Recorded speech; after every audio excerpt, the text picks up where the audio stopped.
Hello and welcome to my channel.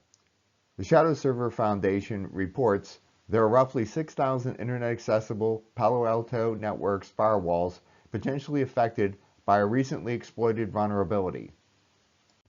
If you're new to this channel, I am Bill Osolinski, a certified information system security professional with 30 years of experience.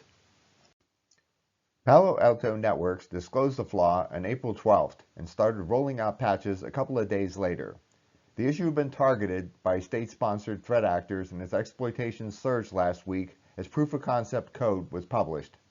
The issue, tracked as CVE-2024-3400 with a CVSS score of 10 out of 10, is described as a command injection in the Global Protect feature of PAN-OS, the operating system running on Palo Alto Networks appliances.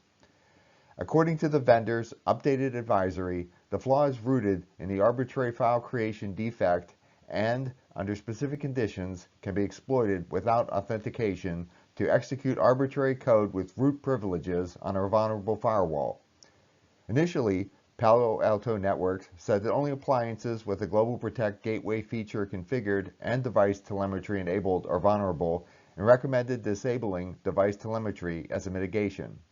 The revised version of the advisory, however, removes the device telemetry mentions and points out that disabling the feature is no longer considered an effective mitigation. In an April 19th blog post, Palo Alto Networks explained that CVE-2024-3400 was rooted in two PAN-OS flaws that leading to unauthenticated remote shell command execution when combined. The first bug existed because the Global Protect service failed to sufficiently validate the session ID format before storage, allowing an attacker to send a crafted shell command and create an empty file with an embedded command as the file name. The second issue was that the OS trusted that the file name was system generated, leading to a scheduled system job to use the file name in a command, thus executing the attacker-supplied command with elevated privileges. While the successful exploitation of the first bug would only lead to the creation of an empty file with a specific file name, the exploitation of the second would allow attackers to steal sensitive information or deploy malware.